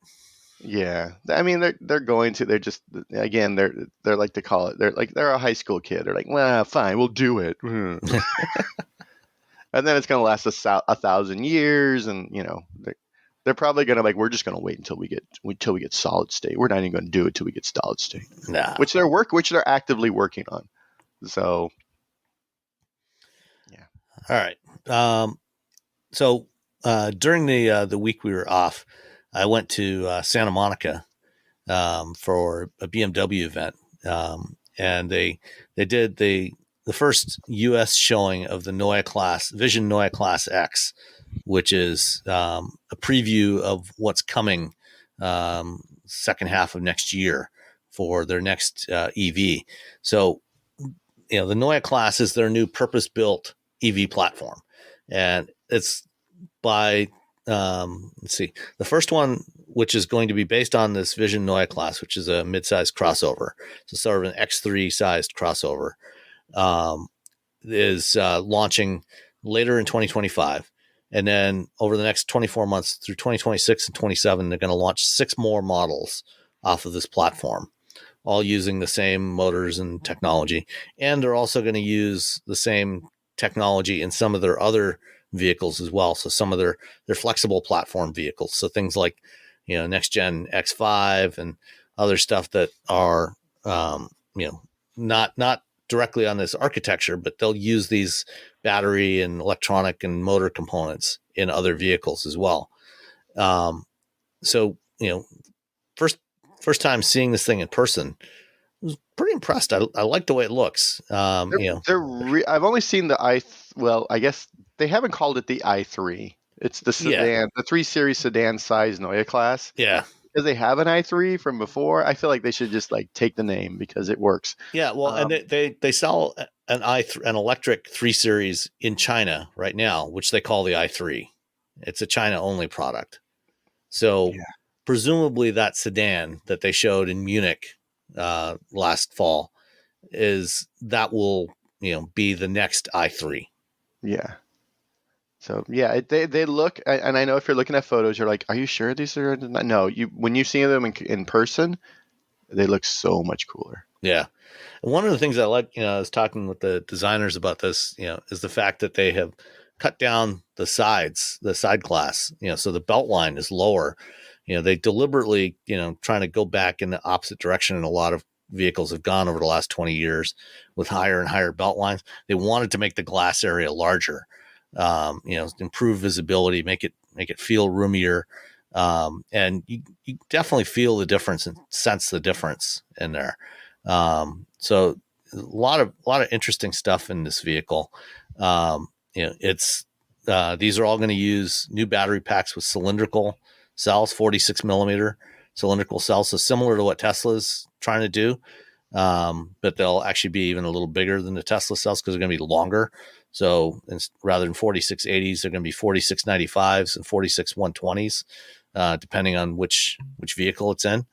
And so those will be cheaper. It's going to be a structural battery with no modules, so that'll take cost out of it. The motors are going to be more efficient, the electronics, and then one of the things that they showed on the sedan concept last fall, and it's also in this SUV, is this panoramic display across the base of the windshield, and it's not like what's in the Nautilus, where the Lincoln Nautilus has this panoramic traditional LCD display. The Neue class vehicles are using a different. It's actually similar to a heads-up display, but it sits like just in this black area, so it's just below the rear edge of the hood. So you have this, when it's off, it just looks like a black strip that runs across. But then you can use the, when you turn it on, all the stuff pops up in there, and it looks quite nice. And it's quite visible. They're getting rid of the iDrive control knob, and you'll be able to select what stuff comes up on the panoramic display using the center touchscreen, similar to what you do on the Nautilus, but you have more options. You can select all the stuff that gets displayed on there. The only bad thing is the vent controls. It's like the Nautilus, where you got to control those through the touchscreen. Boo earns. Also, we don't need display on the right. I'm just going to keep saying that. I'm going to keep harping on it. I'm never going to stop. There's nothing. But what's nice is that unlike the Nautilus, is that they moved the infotainment screen up. Yes. So the infotainment screen is up where you can actually see it, whereas on the Nautilus, in order to accommodate their A pillar to A pillar display, they've moved that screen down, which makes it more difficult to see and more difficult to use, especially when you have to do things with it, which is not great. Yeah. And the door handles, if you look at the photos, you'll notice it appears to be no door handles, but what they have is like the little wings similar to what you have on the Mach-E front doors. But unlike the Mach-E, where there's a button that's on the door, you press the button, and it's the same thing on the Cybertruck. You got the button there just above the door, and then there's a piston in the door that pops the door open a couple inches, and you grab the door and pull it open. On the Neue class, it's got this little wing, and then the button is on the inside of that. So when you go to grab the wing, you'll press the button, and then you pull the door open. So it's kind of a combination of like traditional door handle, but smaller and more aerodynamic. And then the button is on the inside of that wing. I just want traditional door handles. So I just like to be able to know that a mechanical thing lets me out of the car. Yeah. I'd like to get out now. Yeah. They also took us to the BMW Designworks studio in Santa Monica, which they wanted to show off some of the stuff that they're doing with AI, which is interesting. Like whenever you go into an automotive design studio, or really any kind of design studio, one of the things that you'll inevitably find in there is a mood board. A big board with a whole bunch of pictures that designers, when they start off, they pull up a bunch of, they spend time searching through magazines and websites and whatever, and they find pictures and they put them up on this board, to kind of set the mood for what's the direction they're trying to go with this product. And what they're doing now at Designworks is they're using tools like Stable Diffusion and Midjourney to create images, playing with prompts, creating images. So instead of taking existing images to use as their inspiration for their design, they're creating stuff from scratch in AI and then using that as their mood board, and then taking that as their inspiration to go and actually design stuff by hand, which is kind of cool. So they get all kinds of weird images out of that, and that's giving them inspiration for new colors and new textures and materials to play with. So it was fun to see that. Cool. All right. Sticking with EVs for a minute more. The Tesla Cybertruck, which we've had lots of things to say about that. Oh, Tesla. This week, last week, they had apparently stopped deliveries of the Cybertruck to customers. And then this week, they announced that there was going to be a recall of all the Cybertrucks built to date, because it turns out that somebody on the assembly line decided to make an unapproved process change to the assembly process. Like a lot of vehicles, if you look at the pedals in a lot of vehicles, a lot of times, especially on more premium vehicles, they'll have what looks like a metallic pedal or something like that. But if you actually take it apart, what you'll find is there's actually like a plastic pedal underneath, and then there's some kind of cover on top of that. Cybertruck's no different in that respect. But usually those pedals, they have some sort of mechanical mechanism to retain the cover so the cover doesn't fall off. The Cybertruck, the way the accelerator pedal is designed, it's kind of long and narrow, as a typical accelerator pedal is, but it's kind of tapered towards the top, and the cover is supposed to slide on to the top.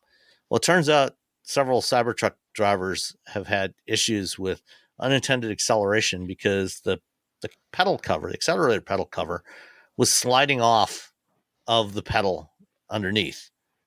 And the way the trim is set up underneath the dashboard, there was a gap in the trim there. And so when you push the pedal down, if the accelerator pedal, you push it all the way down, and then that cover slides off, it would slide right into this gap, and then it would get jammed there. And then you took your foot off, you'd still have full throttle. And modern vehicles all have throttle override when you hit the brake pedal, ever since Toyota's unintended acceleration thing a decade ago. So if you press the brake pedal, it will stop the vehicle. But, when you release the brake pedal, because there's no way to actually turn the vehicle off, when you release the brake pedal, it'll take off again. So it turns out that what happened was that workers assembling these the covers onto the pedal were having a hard time getting the cover on there. So somebody decided, let's use a little soap as lubricant. So use a little soap, which, as you do. Yeah, which unfortunately it turns out the soap was dissolving the adhesive that's supposed to hold that thing on there. Oh, someone had a good idea that wasn't a good idea. Yeah. And because they made a process change without getting it approved and tested and verified that this wasn't going to cause other problems, well, it turns out it did cause other problems. So a very dangerous other problem. Yeah. So they're recalling all the Cybertrucks, and they're drilling a hole through the pedal cover and the pedal and sticking a rivet in there to hold it in place. All right. That's smart. Yeah. Because, like the dead pedal on my BRZ is sort of loose. And I'm just like, God dang it. But it's also like 10 years old. So I'm like, all right. And it also doesn't actually do anything. It doesn't do anything, but it really kind of irritates me. Yeah. I really got to fix that. But it's one of those things that you forget about as soon as you get out of the car. Yeah. So if you have a Cybertruck, don't drive it until you get this fix done to your Yeah, go ahead and put accelerator a rivet in there. Rivets are cool. pedal. Yeah. All right. So at the LA Auto Show last November, Kia showed off a couple of concepts: the EV4 and the EV3. The EV4 was a sedan, which actually ended up looking quite a bit like the K4 sedan that they showed in New York. But they also have the EV3, which was a compact crossover, a small crossover. That one is apparently coming to production because it's been spotted out testing, doing cold weather testing, wearing camo, and they've seen it. And this thing could actually be surprisingly affordable. I feel like everyone is handing the EV market to Kia and Hyundai. Yeah. They're just like, oh, I'm not going to make an inexpensive. We had an inexpensive EV, but we pulled it off the market. And then another company's like, oh, we're not going to make it anymore. We're going to make taxis. And Kia and Hyundai are like, fine with us. Yeah. We're just going to keep making cars. And eventually we're going to be a brand that's associated with EVs, but we're also going to be a brand where someone buys a Honda when they're 18 and then they become a Honda person for the rest of their lives. Someone buys a Toyota, someone buys a Dodge Neon in the 90s, and now they're only Mopar or no car for the rest of their lives. This is how you build a family around your vehicles. You build people who are excited about a vehicle. Is just give them the vehicle that people want, and they buy that vehicle and they're like, oh, these are great, why would I switch? And then when these other people come back to the EV market with the thing that they decided not to do or they killed or whatever, oh, it's too late. You've lost 20% of your market share because now everyone wants a Hyundai or a Kia. Yeah. And so the EV3 apparently is being targeted at a sticker price of $32,000, which, and they're looking at probably producing it at their factory in Mexico, which is already producing it was producing the Forte and the K3, and it's now producing the new K4 sedan.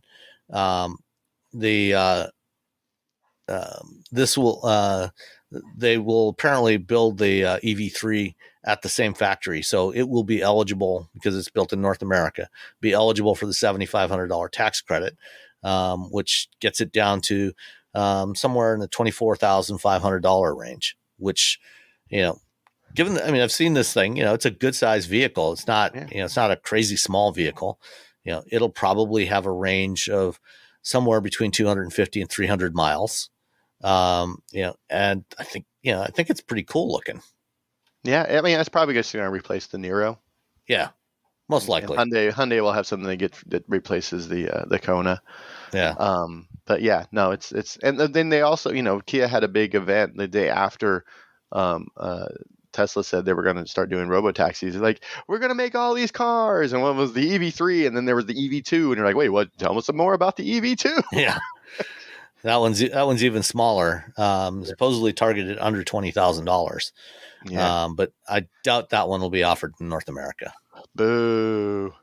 You never know. I mean, it could be, but I doubt it. Who knows? Who knows? No one swings like for the fences more than the Hyundai Motor Group at this point. Yeah. They're just going for it. Let's see what else we got. Another small electric crossover was launched while we were gone. The Alfa Romeo Milano. Oh, never mind. It's not going to be called the Milano. It's going to be called the Junior, which is not a cool name compared to Milano. Yeah. Back in the 90s, they sold the Alfa 155. The predecessor to the 155. I forget what it was called. But it was sold in North America as the Milano. And Milan, of course, is the home of Alfa Romeo. That's where the company started in 1910. They were going to call this compact crossover, electric crossover, the Milano. But the Italian government objected because it's actually not. It's going to be the first Alfa Romeo that's not built in Italy. It's going to be built in Poland, the same factory that produces the Fiat 500 and the Dodge Avenger. The Avenger, yeah, which are both electric and using the same platform as those vehicles. And apparently, strangely enough, it's against the law in Italy to use the name of an Italian city for a product name if it's not actually built in Italy. So, okay, There you go.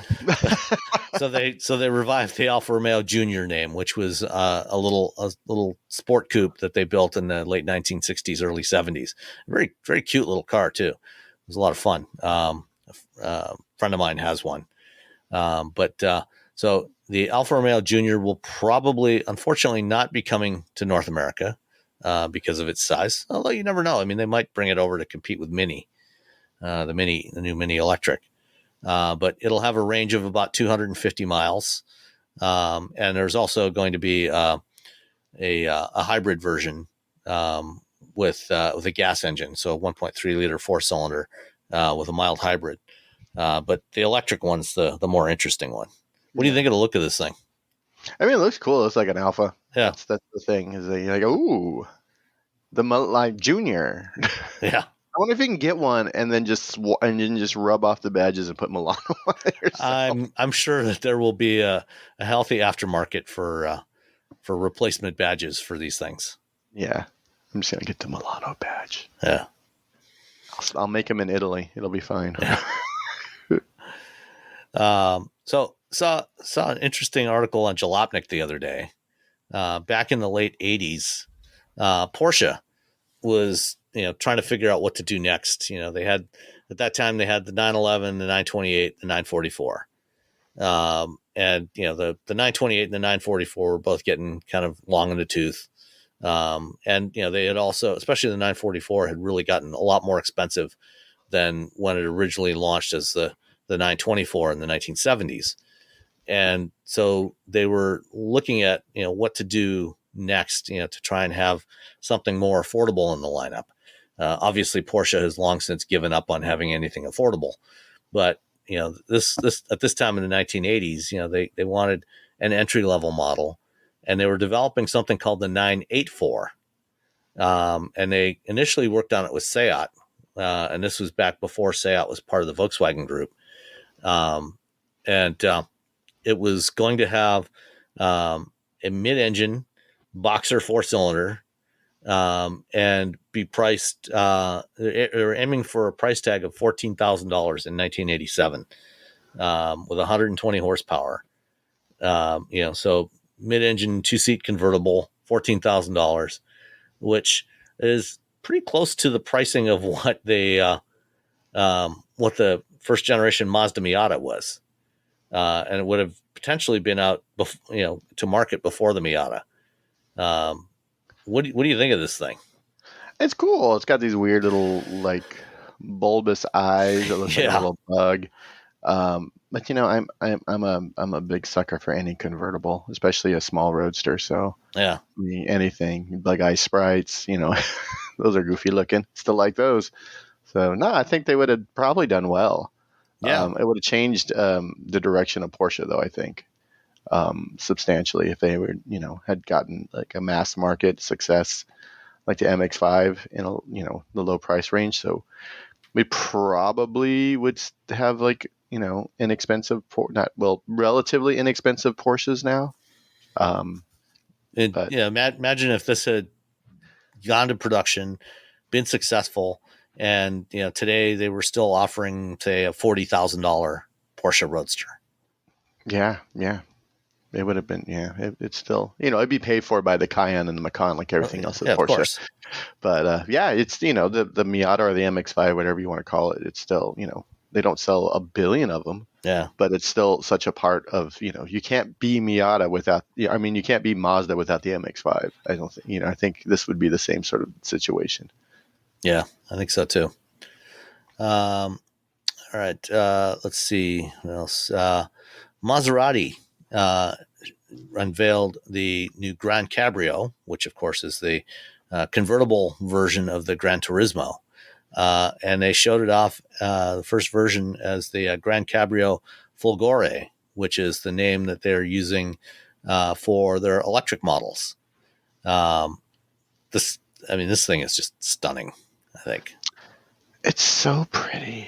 And it's a convertible, something that the EV market needs now. Yeah. We need an electric convertible somewhere. Yeah, somewhere. I guess you could call the Hummer EV a convertible because you can take the tops off. So It doesn't count. yeah, but you know It's too tall. It's too tall. Yeah, I'm going through the slideshow looking at this thing. It's so pretty. Yeah, it is. It is fabulous. So this should be coming to the U.S. market in a couple of years, probably in 2026. I think is when it should arrive here, and it'll have a range of probably somewhere around 275 miles, which is probably fine. Yeah, it's fine. Yeah, and they say a top speed of 180 miles an hour. Which I guess. Where are you going? Especially in a convertible that fast. Like what? Yeah. What? Why? Well, and since it's electric, you're not going to get very far at that speed anyway. Yeah. But at least it's 800 volt. Yeah. So that's good. Yeah. So good on Maserati. I've been, I'm really happy that when they took over their own engine production, and so I feel like they have a little bit of the power in their own hands, which is good. Yeah. Because those vehicles are just beautiful. So coming up this week in Beijing is the Beijing Motor Show, and there's going to be a bunch of stuff revealed there, among which is going to be some new Honda EVs for the Chinese market, the Ye series of EVs, and have shown 3 of them so far. What do you think of this? I mean, it doesn't look much like any Honda we've seen so far. Right? The little S7, I think that would sell pretty well. That I think it's a sedan, or it's just a tall sedan. The red one? Yeah. Yeah, it's a sedan. Yeah. 4-door. So I don't see why. I mean, I understand why they're building them for there. I understand, that market continue, they're again, China's like 10, 12 years ahead of us in EVs. That's all there is to it. You can't, we should be a little embarrassed by that. But it's a marathon. It's not a sprint. So we can still do what we're doing. But you see all these cool things coming to China. I sat in the Seagull. Oh yeah. The BYD. They had a BYD Seagull at WCX, and it felt. I mean, I didn't drive it, so who knows? And it's it's clearly doesn't meet U.S. It's regulatory safety issues. In NHTSA would be like ha ha ha ha. But you sit in it's like really nice.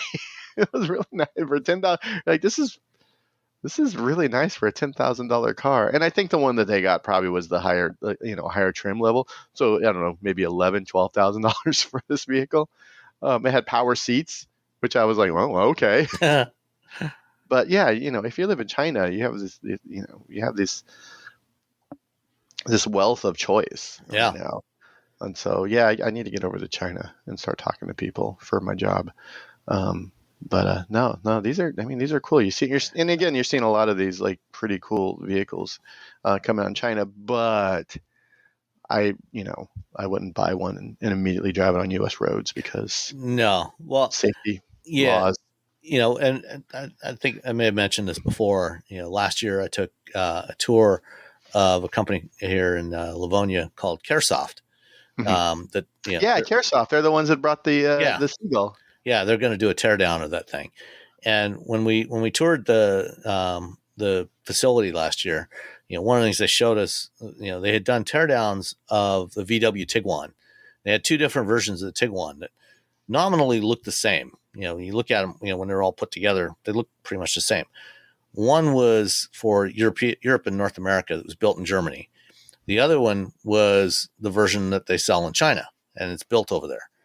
And while they nominally look the same, once they took it apart, they realized there's a lot different between these 2.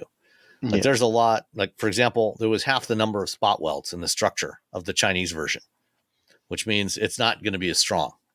It Yeah. was missing a bunch of braces and other stuff to meet US and European crash test requirements. So not the same thing, even though they look the same. So for something like the Seagull, while they can sell it for $15,000 in Mexico now, they're probably not going to be able to sell a version that meets U.S. safety requirements for $15,000. It might be able Yeah. to do it for 25. Even the Dolphin is $10,000 more in Mexico than it is in China. Yeah. Because just because of homologation for that country, Yeah. is you have to hit a certain standard. And so whenever I did a whole podcast for SAE about this that went up on Tuesday, that was like, don't hold your breath for a $10,000 EV is essentially what I'm saying. Because yes, you see that, and everyone on TikTok and everyone on Facebook like, oh, they should just bring it over here. And I'm like, I mean, they could, if there wasn't like the political issues that surround China. There, you didn't have those political issues going on. Let's say everything was like, yeah, cool, bring a Chinese car over here. It's not going to be a $10,000 car. It's going to be a $22,000 car, which is still inexpensive, which is still a great deal. But you're not getting I'm sorry, you can't manufacture a car that meets U.S. standards for $10,000. You can get a motorcycle. Yeah, and the few Chinese built vehicles that are sold here, like the Buick Envision, the Lincoln Nautilus, the Polestar 2, those are more expensive vehicles. They're not cheap vehicles. I mean, part of that is the 27% import tariff on Chinese built vehicles, but part of it is also that they can't, the versions of vehicles that they sell in China would not pass crash tests here. Yeah, no, they would just crumple up. It would be interesting if NHTSA or IIHS got bought some Chinese vehicles and did the crash test and just said, this is why. Yeah. These vehicles are, according to Chinese law, fine. According to Chinese, because no one's driving around in a giant Ford F-150. There's not 1,000 of those every 10 feet in China. There's all these little cars that when they ran into each other at 10 miles an hour, because it's the highly congested, super cities, that you're like, okay, fine. But here, where we're doing 80 miles an hour through the desert in Nevada, and there's some guy coming up behind you in a Ford Transit full of band gear. Or a Cybertruck, like the wheel, the accelerator pedal like slips up, and now it's just going to smash into your little Seagull. No. I'll be curious to see, in 2026 when Honda starts building its new EVs here, if they retain this design language or if this is something they're just going to use in China. Because it's an interesting look, especially, on the S7 and the sedan, whatever that's called. Because it has like a really sloping nose. Yeah. Like the face just slopes a lot. So it'll be interesting to see if they bring that over. Yeah. I'm sure they have tons of people who are like, well, according to polls and studies and stuff. Yeah. All right. Okay. I guess the only other thing, unless there's anything else you want to cover, is while I was visiting the BMW Designworks studio, I sat down with Julia De Bono, who is the CEO of Designworks. So Designworks is a wholly owned subsidiary of BMW Group. And in addition to doing a lot of advanced design work for BMW, they also do work for other clients as well. Like for example, they've done aircraft interiors for some airlines as well as for some business jet manufacturers. They've done tractors for John Deere, all kinds of oddball stuff that you wouldn't think of. But they did a lot of the work on, some of the themes for what is going to become the Neue class. And so I sat down with Julia to talk about, where she sees BMW design going in the next decade or so. So I'm going to add that on here on the end, and we will say so long. Goodbye. Bye.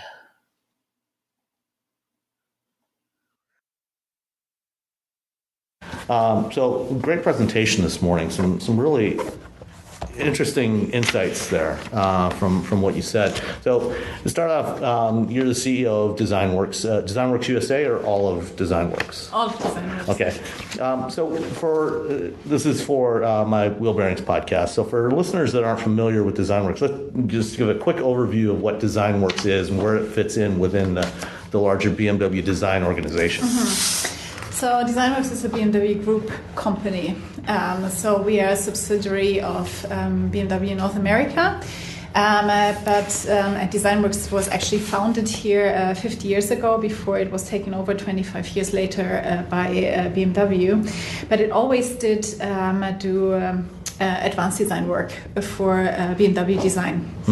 The interesting thing compared to all other advanced design studios of all other OEMs is that we are actually doing third-party client business. So we have a lot of industrial design work. We have, the big airlines. We have John Deere. We have a lot of, like eVTOLs, I see. Yeah. Every kind of, discipline. And what is interesting is that we can learn with others. We can bring back the understanding of what luxury means, for example, from our airline work. Like how do we configure a very luxurious space, first class experience back to Rolls-Royce, for example, and that is really interesting. And then we, of course, have the great possibility of reaching out to everyone around us now, it's every neighbor is really cool, like really amazing people around here, film industry. Here in Santa Monica, as opposed to your previous location. Yeah, it's really fantastic. I was never at the previous location, as a CEO. I only moved here a year ago, but film industry, entertainment industry, the whole AI community here is really strong. We have Silicon Beach here. It's great, from an innovation standpoint, and people are very openly sharing the ideas. So and making them better. So it's a very interesting and very inspirational thing that we can bring back home. So I think one of the things you emphasized was that the work that you do, at least for BMW, is typically not for the near-term projects. Although I think some of it is. But one of the things that you really focus on is the long-term vision. Talking about the 2040s, and you talked. You kind of gave an interesting timeline from the Mesopotamian wheel up through Bertha Benz and your own history with cars. For as a designer in 2024, how do you see automotive design changing? What are some of the big themes to you in terms of the way vehicles are changing in the near term and 15, 20 years from now? That is an interesting question. I think what is changing, I think what is not changing is definitely the human aspect and the way that people need to go from A to B, sometimes for pleasure and sometimes as a necessity. And individual mobility is a big part of that, and we're playing a big role in that. And I think there will always be a demand for that. What we do see is that the category car is under pressure. It's very discussed. It's bad. It's environmentally bad. There's of course a big discussion in Europe about SUVs and things like that. Generally there's a lot of pressure on that industry, and a lot of people are escaping, or a lot of companies are escaping. Finding good answers in the category car. They have computers on wheels, they have luxury on wheels, they have people movers. They escape by saying, "Oh, we are not a car anymore, we are something else." but to really commit to this category car and say we are still a car company and we want to commit to that. I think that is the discussion that is the most difficult one, and that the one that you are most willing to, escape by having, some kind of excuse. And I really appreciate that BMW is committing to finding solutions in this very, very demanding space right now. So I think to fight for it, to fight what Bertha Benz fought for, individual mobility, is I think that's really key of what we need to achieve somehow. To enable people to get where they want to go, to give them that freedom of movement. Yes, absolutely. Yeah, I think that's been one of the things about the car from the very beginning, through a wide variety of evolutions over the last century and a half. Absolutely, yeah. And what else I really would love to keep in cars is the sensuality of it, to feel it properly. Because I think technology has often disconnected us from the world outside. It has come between, the car feeling, I call it now, and humans. And we are trying to get that back, get this deep tactile and haptic feeling that gets us emotionally as humans, get that back into the car, have digitality not as something that is, like on the screen, binary, black and white. It should be something that is hugging you and that is making something even more immersive and more experienceable for all of your senses. And I hope that we can get that sensuality back with Neue Klasse. And I think, like haptics and sound and, visual, they all need to be addressed in a certain way, but don't overwhelm you. I think interesting words you used earlier this morning were the car's embodied soul, and I think as we move more and more towards electrification and driver assistance and automated driving, it seems like that idea of soul in the car. For the longest time, BMW was the ultimate driving machine. It was always about that connection between the driver and the car.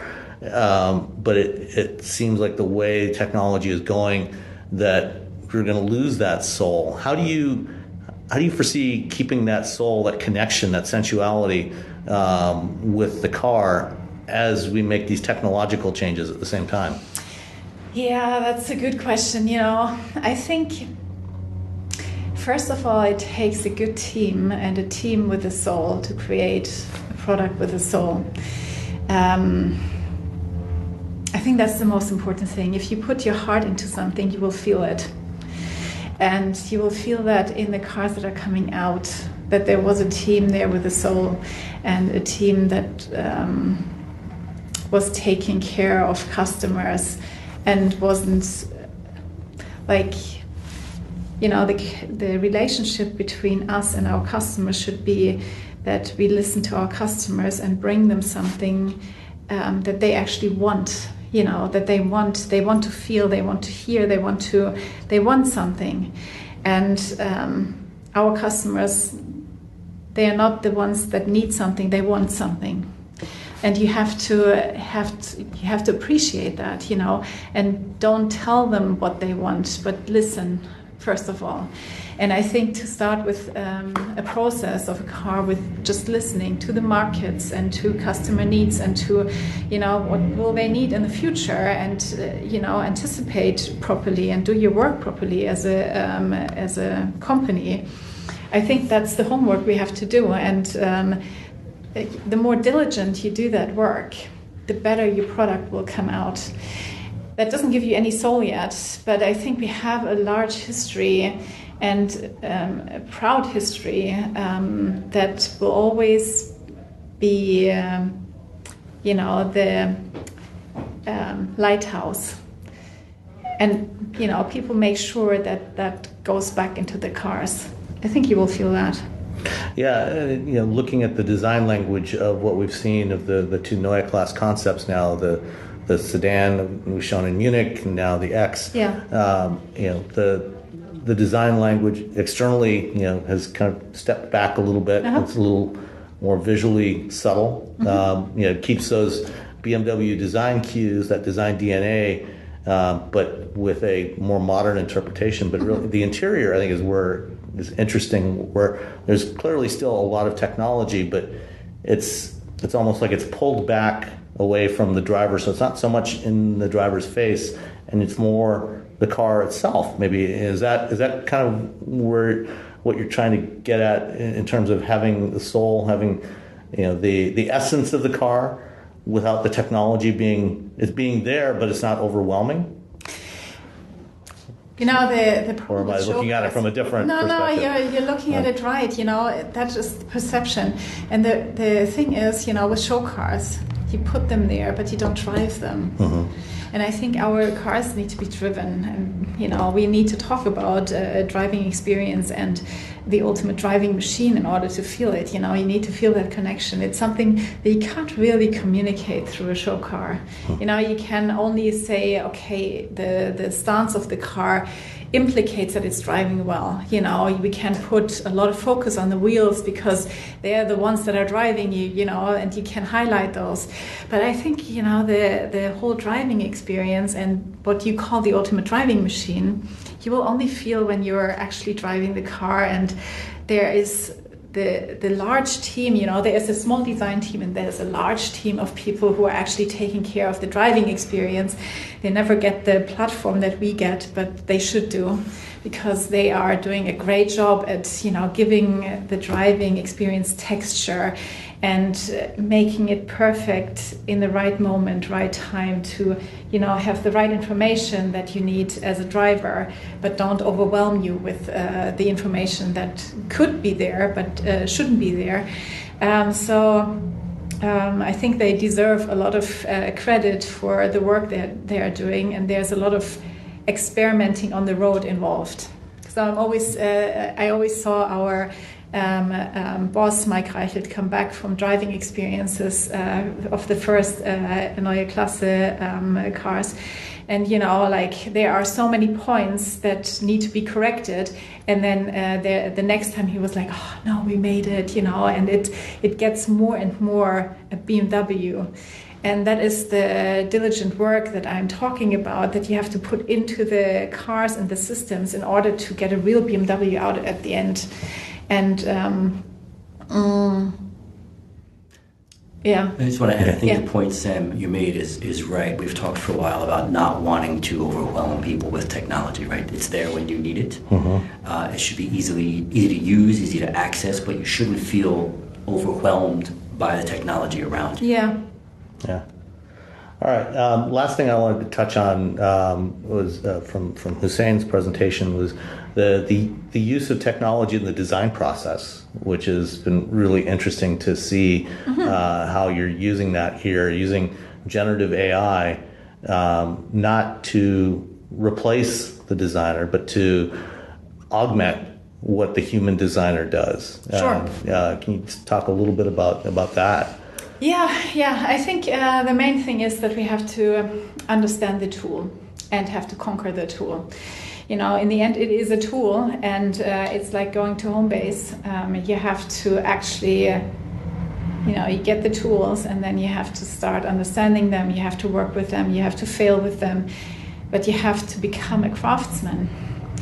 And what we are in the process of is becoming craftsmen with these tools. And that is really exciting, because it does take, everyone thinks it's an input-output tool, but it's not true at all. You have to put a lot of work into it in order to get something out that is in any way usable. But it is very inspiring as soon as you get there. And we are doing a lot of AI work. We're also, teaching our own algorithms and everything, which we didn't show today, but it is an interesting a new part of our work to understand how do you have to treat an algorithm in order to get something back that carries the soul of the company. So to be human-centric, you have to also teach an algorithm to be human-centric, you know, to be generous, to be kind. And no one understands that, you know. People just think, you know, an algorithm is just something that is, you put something in and you get something out. It's like a cheap labor. But it's not. It really and certainly not with these kinds of algorithms. No, not at all. You have to be really, you have to teach it about, we treat it like a new employee. So we have to teach it about who we are and how we work together and how we want to be treated as well. So it treats us in the same way. And the same with creativity. How do we create something? And it's the opposite of an input-output tool. If as soon as you go away from the tools that are existing, generating your own tools, you have a responsibility. And you have a responsibility to create something good rather than something that is threatening, you know. So we are spending a lot of time like trying to provide that, you know, like teaching it how to behave and how to become a good BMW associate and a good BMW employee that carries on, you know, what the company has been all about. So yeah, and I think, you know, one of the things that is problematic with generative AI in a lot of applications, the fact that it won't always give you the same result for the same input. I think it seems like that can actually be a real benefit in the design process because of the serendipity that you get, you know, of having different results and come up with something that inspires you. I like the idea of using this as a new way of creating those theme boards. I mean, I've seen those theme boards for years in design studios, but using this to generate a new spontaneous theme board. Yeah. And then work from that to design, and then work backwards from that again, reverse that process to create new content from the design that the humans have created. Yeah, it's really interesting. For us, one of the most inspiring processes, really. And you know, what's always happening is what Hussein said. It's starting to hallucinate, and that's a flaw in you know, for any AI developer, really. But for us, but for designers, it's great. It's great. We don't want it to stop, you know, and they are trying everything to stop it hallucinating, and we are trying everything to avoid it stopping hallucinating, because it's our biggest inspiration. You know, we don't need a ready-made car from an AI. We need something that is, you know, like getting us started, you know, and having a good foundation and a bandwidth of foundation that, you know, an AI doesn't have any rules. And it's good that it's breaking rules, and it's not actually breaking rules. It just doesn't have any, you know, and it's got this childlike naivety that is really refreshing somehow. Well, thank you so much for your time. I really appreciate it. Yeah, of course.